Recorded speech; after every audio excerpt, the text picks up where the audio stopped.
Stewardship, I think, is a broad word. It means stewardship of the planet, the earth, the resources we have. It means stewardship of people. It means taking care of our fellow man. Well, it seems that human beings have the most to say about what goes on with the planet in the future and the past, and it's our responsibility to protect it. What stewardship means to me is the gifts that we are provided with the day we open our eyes on this planet are sacred and to be honored, and that for us to destroy them for future generations is unacceptable way to behave as a human being. That is beneath our dignity to spoil our planet, and that stewardship is it's our sacred duty. That's what it is. It means taking care of the environment, it means taking care of the earth, it means taking care of our communities, not only for ourselves, but for our children, our grandchildren, our great-grandchildren. It's the long term. It's the long-term care for the earth. It's our responsibility as human beings to live on this earth and in this earth and with our fellow human beings in a way that keeps us all going right, and keeps things going right, that produces harmony in our lives, and not dissension and not violence. This is a fundamental teaching of all the great religions. It's often forgotten, but we don't want it forgotten, and therefore we speak out. Everywhere we need to speak out, we speak out. To me, stewardship is caring about the natural world, caring about the future, protecting the resources that we have for our children and our children's children. It's not destroying everything for, momentary greed or momentary, corporate interests, but preserving those things for our children, and that's so important. Our world is being destroyed on so many levels. We look at water and how water will be so important to us. It's important now, but globally we are going to see droughts, as we saw in the Midwest. People right now are going without water. That's something that we have in abundance. We're so blessed with that resource. And just to cavalierly take that resource, inject it into the ground, poison it, and it will be forever poisoned. There is no way to clean it. It's lost from the cycle forever. And it's a sheer foolishness to do that.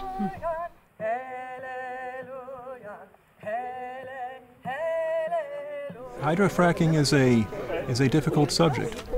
It is a subject where it's going to take willpower by our elected leaders to make the right decision. We have evidence, lots and lots of evidence, of the harm that has come to people who live in Pennsylvania and other places from hydrofracking, where it has occurred. And we are deeply concerned that that could happen here.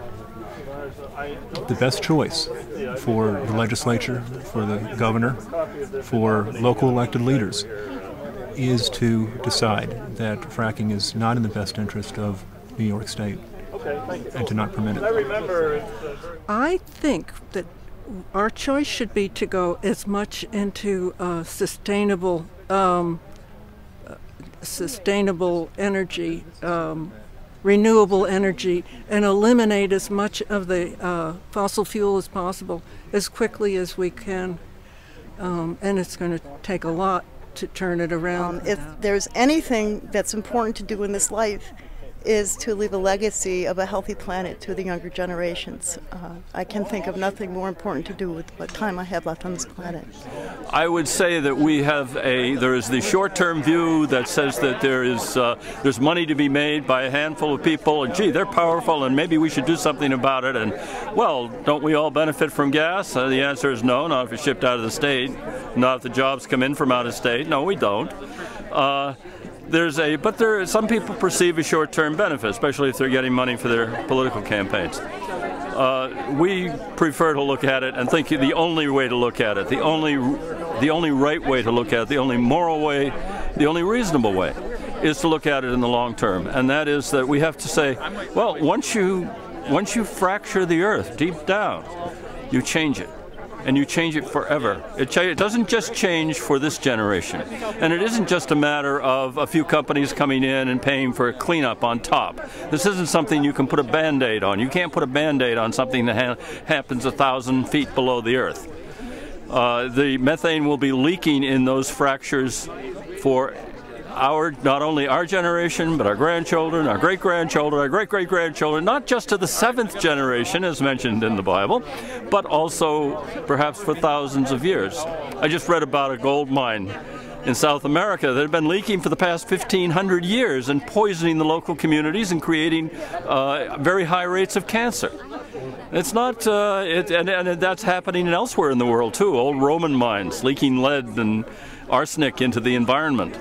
We have not gotten control over our extractive technologies, and what happens is we go in, we exploit, and then we let the local people suffer. And it's usually the poor that suffer, because these don't happen in New York City, for example. They're not going to frack under Manhattan.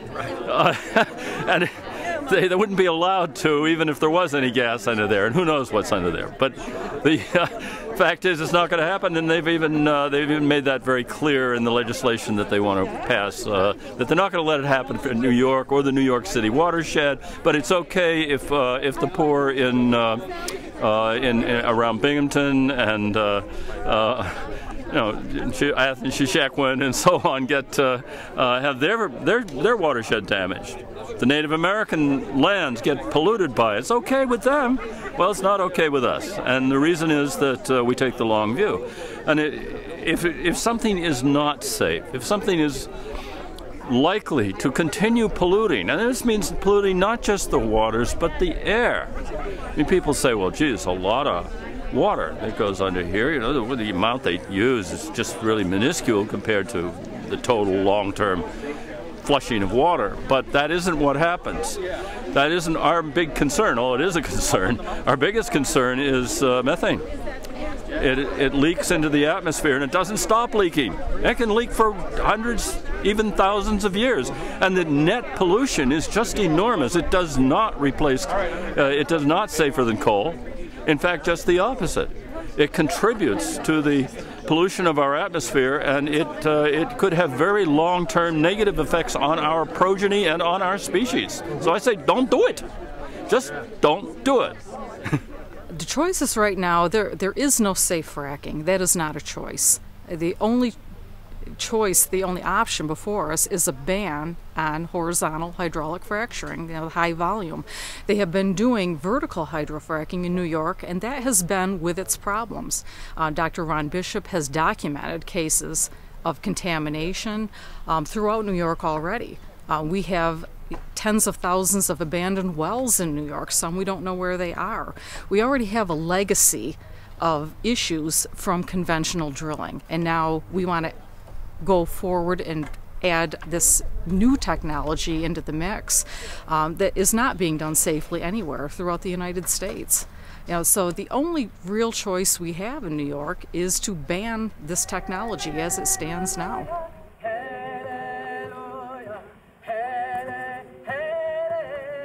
I would ask him to look into his heart and look into the eyes of the people who will be affected by the decisions he makes. There are many people in this state, and all of us need to have clean air, clean water, a healthy landscape that's sustainable for the future. I think that's what we all want, and that's what we need our governor as a leader to ensure that we maintain. I have a quote of his, which is, "Every watershed is sacrosanct." And I would say that that's his address that fell off. I would say everybody should be holding him to that position. If it's sacrosanct, we can't afford to pollute it. What I would say to Governor Cuomo is that he needs to pay attention to the science. He needs to do a real, unbiased health study, and that the people of New York are depending on him to make a good, sound, healthy choice for us. And if he doesn't, he's got a heck of a mess on his hands. I say, what about you're in this for the long term. You're gonna have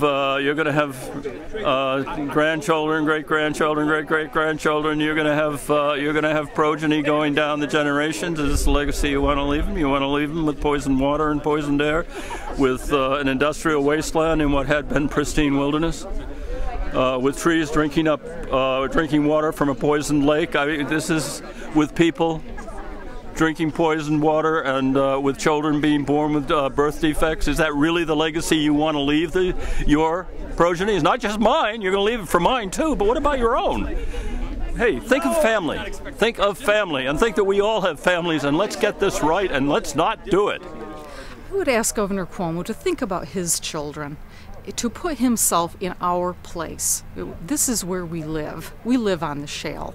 None of us knew this when we bought our land, raised our children, built our homes. If we had known that this process would threaten that, I'm sure none of us would have chosen to live here in this beautiful area, because we stand to lose everything. We stand to lose our health, lose our property values, lose our peace of mind, which has happened to so many people. It's so easy for people like Mayor Bloomberg and Governor Cuomo to say, well, let's move forward with fracking, when it doesn't affect them personally. They won't live with the fumes. They won't live with the noise, the traffic, the chemicals, the ruination of everything that they have built. I would like him to stand with us in protecting New York for the future. I would like him to be a hero to the nation, to the world, which he could do. I mean, this isn't just a New York issue. This is a worldwide issue, and people are fighting this across the United States and worldwide. He could be a hero to stand up and say, we're not going to move into the past. We're not going to follow this path of poisoning the environment, of fossil fuels. We're going to move forward and create jobs with renewable, sustainable energy. And the job creation is phenomenal. And all it takes is for him to stand up for the voters of this state, not big oil and gas, stand firm and say, you know what, this isn't right for New York. We're going to protect everything we love about New York, and we're going to move forward into the future, not backwards.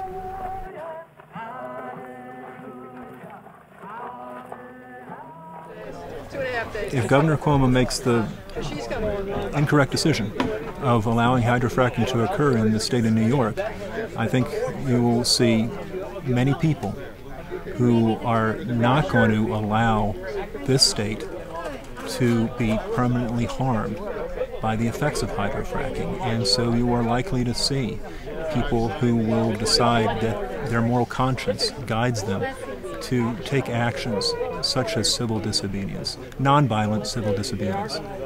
I think the people in Thailand had a good way to protest a couple of years ago. They sat on the airport and ruined the tourism industry. I think we need to think of some alternative ways that we can really get our point across without hurting people, without making other people annoyed.